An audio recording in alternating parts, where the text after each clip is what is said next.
정가 소식과 정치 사회 이슈들 짚어보겠습니다. 문상필 호남대학교 초빙 교수와 함께합니다. 안녕하세요. 예, 안녕하십니까. 네, 선거제도 개편 단일화는 도출이 됐는데 산 넘어 산입니다. 지금 일단 선거제도 개편한 내용부터 좀 짚어보겠습니다. 우리 지역에 또 어떤 변화가 있는지도 말씀해 주시죠. 예, 선거제도 개편 이야기 많이 되고 있습니다만은 전국구와 비례대표 비율을 225대 75로, 그러니까 지역구는 225명, 전국구 비례는 75명으로 이야기되고 있고요.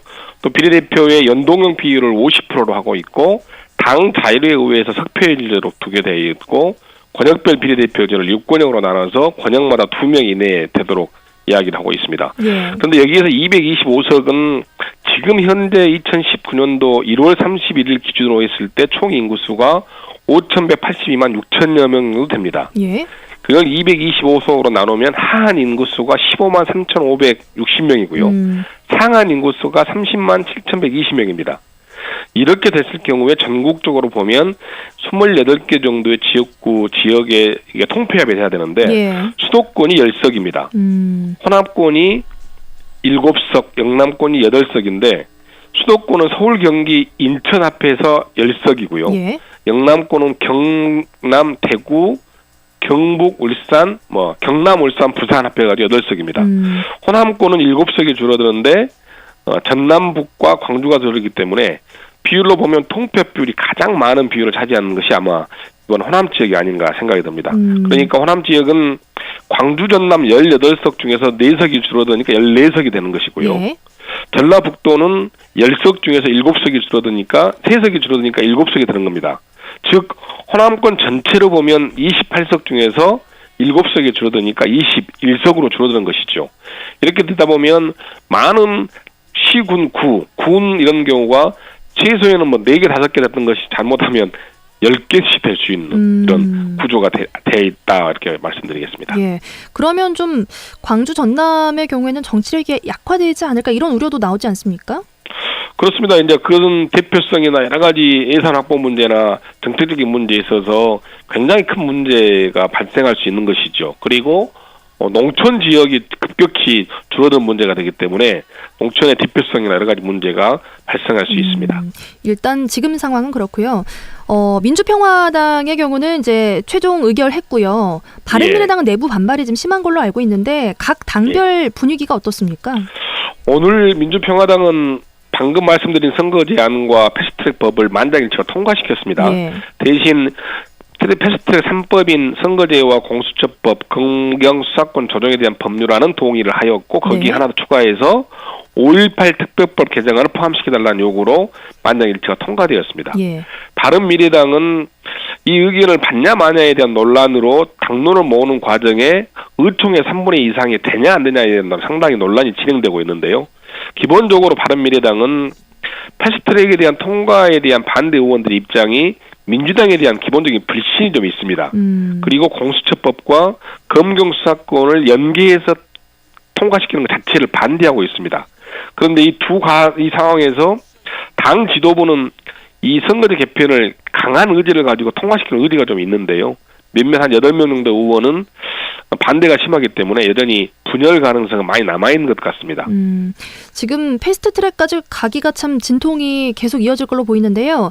한국당의 경우에는 이제 나경원 원내대표가 국민 패싱 선거법이다, 좌파 장기 독재를 실현하겠다는 거 아니냐 이런 이야기까지 하고 있거든요. 자유한국당은 비례를 없애고 지역구석을 270석으로 하는 것이기 때문에 어찌 보면 지역구 의원들이 혹한 그런 것이 될 수 있겠습니다만 이것이 안 되면 의원직을 총사퇴하고 어쩌고저쩌고 한다고 하는 것 자체는 국민들 정서에 상당히 반한 것 아니겠습니까? 그래서 이것은 패스트트랙이 진행되는 과정에 여러 가지 캐스팅 보트를 쥐기 위한 여러 가지 방책이 아닌가 생각이 들고요. 저는 개인적으로 봤을 때는 의원직 사퇴는 절대 없다고 생각이 듭니다. 그리고 신속 처리 법안 패스트트랙이 진행되는 과정에 논의를 선점하기 위한 방법이 아닌가 생각이 들고요. 이 국민적 정서는 뻔히 알기 때문에 저는 계속해서 그렇게 할 수는 없다고 생각합니다. 그럼 지금 이거 어떻게 저희가 예상할 수 있을까요? 계속해서 지금 이견만 나오고 있는 상황인데 어떻게 좀 진행이 될까요? 지금 구조에서는 이 선거제 개혁과 패스트트랙 3법이 그냥 원래 안대로 통과됐던 여야 3당이 통과됐던 안대로 가지 않을까 싶고요. 그런 과정에 바른미래당도 추후에 여러 가지 논란이 되면서 예. 좀 되긴 하겠지만 중심 논란은 이것을 의견을 다 모으는 과정에 3분의 2 이상의 동의를 받았냐 안 받았냐는 문제인 것이고요. 또 민주당에 대한 불신과 이런 문제들은 국민적 정서가 공수처법이나 검경수사권에 대한 조정 법안에 대한 연계를 동의하기 때문에 네. 저는 특별하게 이런 절차적 과정만 잘 진행한다면 캐스팅비를 쥐고 있는 바른미래당도 동의하지 않을까 생각이 듭니다. 단 자유한국당은 그런 과정에 계속해서 한교안과 나경원 대표의 여러 가지 권력 싸움 또는 여러 가지 과정 이런 것들이 계속해서 진행되고 있는 과정입니다만 계속해서 좌파 독재니 또는 강경 보수화 되는 과정이 요즘 마치 여론이 약간 올라가니까 그에 부응해서 되는 것 같습니다만 저는 그렇게 계속 갈 수는 없다고 생각하고 있습니다. 알겠습니다. 다음 주제에 한번 이야기해 보겠습니다. 지방자치단체 권한을 늘리고 또 주민자치의 기회를 확대하는 내용의 지방자치법 전부 개정안이 공개가 됐는데요.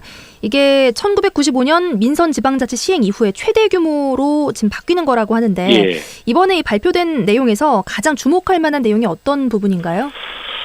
전부 개정이라고 하니까 이게 이제 법을 처음 만드는 것처럼 개정되는 것이기 때문에 네. 상당히 의미가 있다고 보는데요.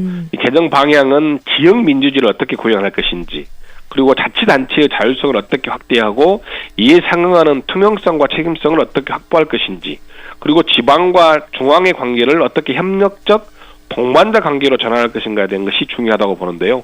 여기에는 5대 분야 24개의 과제가 있습니다.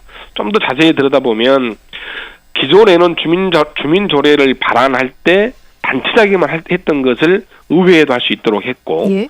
조례를 개정하거나 폐지할 때 청구 요건을 완화했습니다. 상당히 많이 완화했고 또 그 청구 기간을 2년에서 3년으로 연장했고 청구 연령도 19세에서 18세로 인하했고 이런 주민 주권 구현의 방법이 좀 많이 있고요. 네.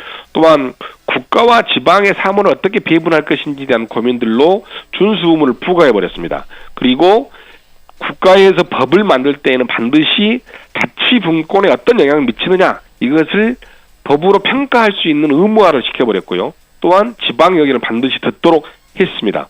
그리고 시도에 필요한 경우에는 부단체장을 1명씩 추가하게 되었습니다. 예. 그러니까 지금은 2명이잖아요. 네. 서울시와 경기도지사는 3명인데 조례로 500만 이상일 경우에는 자율적으로 1명을 더 두게 되어 있습니다. 즉 다시 말씀드리면 서울과 경기 부단체장은 5명이 될 수 있는 것입니다. 예. 그리고 다른 시도는 3명이 될 수 있는 것이죠. 그리고 시도의 인사권, 시도의회의 인사권이 그간은 집행부에 있었습니다. 네. 이제는 시도의회 의장에 부여를 했던 것이 있고요. 그리고 지방의회 운영을 하기 위해서는 법률로 제정을 했는데 이제는 조례로 자기 지역의 특성에 맞게 조례로 할 수 있게 하는 것이 상당히 변화가 있는 거 아닌가 생각합니다. 그리고 중앙과 지방의 관계에서 지방자치 발전 협력 협의회를 둔다든가 행정 협의회를 두게 하는 것은 상당한 이렇게 좋은 성과가 나타날 것 같습니다. 말씀해 주신 내용 중에서 이제 광주 전남의 경우에는 부단체장을 1명 더 추가할 수 있게 되는 거잖아요. 그렇습니다. 이 부분이 우리 지역에는 실질적으로 어떤 도움이 될까요? 주민들의 행정 욕구가 다양해질수록 행정 수요는 날로 증가하는 것인데요. 단체장이 많으면 특별 분야의 어떤 분야에 있어서 더 전문화가 될 수 있는 것이죠. 즉 이용섭 시장이 광주시장으로 오면서 경제문화부시장이 됐지 않습니까? 예. 우리가 문화도시를 표방하기 때문에 문화부시장을 하자고 하는 요구가 굉장히 강했습니다. 이런 것처럼 어떤 특정 분야에 책임질 부단체장이 생김으로 인해서 그 지역에 특수한 사업을 할 수 있고 컨트롤 타워가 생기기 때문에 효율적이고 체계적인 사업의 추진이 가능한 것이죠. 예를 들자면 광주는 광주형 일자리를 하고 있기 때문에 일자리 부시장을 따로 만들 수가 있는 것이고 네. 또 청년 일각에서는 청년계에서는 청년 부시장을 두자고 하는 의견도 있습니다. 그리고 사회복지계에서는 복지 부시장을 두자는 의견도 있어서 거기에 맞는 상황에 맞게 즉 그 지역의 특성에 맞는 상황에 맞게 부시장들을 둔다면 굉장히 좋은 효과를 나타내지 않을까 보고 있습니다. 그러니까 조금 더 실질적으로 도움이 필요한 분야에 세부적으로 좀 역할을 할 수 있는 단체장이 하나 더 생긴 거잖아요. 그렇습니다.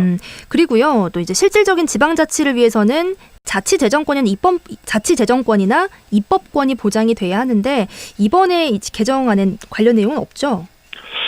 지금 재정의 비율을 8대2 구조에서 7대3로 하려고 하는 여러 가지 구조들이 조만간에 나타날 것 같고요. 그리고 자치 정부에서는 올해 정부 입법 계획을 보면 자치 조직권, 자치 재정권, 자치 경찰제 등에 대한 내용들을 올해 안에 이제 제출할 계획이기 때문에 예. 차츰차츰 중요해질 것 같습니다. 자치 입법권이나 자치 행정권, 자치 재정권, 자치 복지권이라고 하는 4대 지방자치권 보장이 더 깊이 돼야 되는데 이것이 그간에는 개헌이 돼야 하는데 이거 안 됐지 않습니까? 예. 작년에 이거 부결돼가지고 네. 그래서 이런 것들이 좀 더 정부 안대로 된다면 자치와 분권에 대한 내용도 적극적으로 실현되지 않을까 생각하고 있습니다. 지방분권형 개헌의 경우에는 문재인 대통령과 또 민주당의 대선 공약이었잖아요. 예. 대통령 임기 안에 개헌이 가능할까요? 방금 말씀드린 중에서 정부 입법 계획안에 대한 여러 가지 지방 자치 4대 보장된 여러 가지 권리들 네. 그리고 이런 것들이 없으면 안 된다고 하는 것은 지금 시대적인 추세인 것 같습니다. 방금 말씀 자치재정권이 없으면 지방자치자의 실질적인 효과가 없는 것처럼 네. 이런 것을 많은 국민들이 알고 있고 또 세계적으로도 지방자치제가 되어서 잘 정착되면 훨씬 더 부강한 나라와 국력이 신장되는 것을 우리는 봐왔기 때문에 저는 시대적 추세로 봐야 된다고 보고요. 이걸 자꾸 이제 반대하면 저는 안 될 거라고 보고 이런 것들이 계속해서 진정한 지방분권을 위해서 정쟁이 아닌 논의와 협력이 된다면 저는 임기 내에 충분히 가능하다고 생각합니다. 알겠습니다. 오늘 말씀 여기까지 듣겠습니다. 고맙습니다. 예, 감사합니다. 네, 지금까지 문상필 호남대학교 초빙 교수였습니다.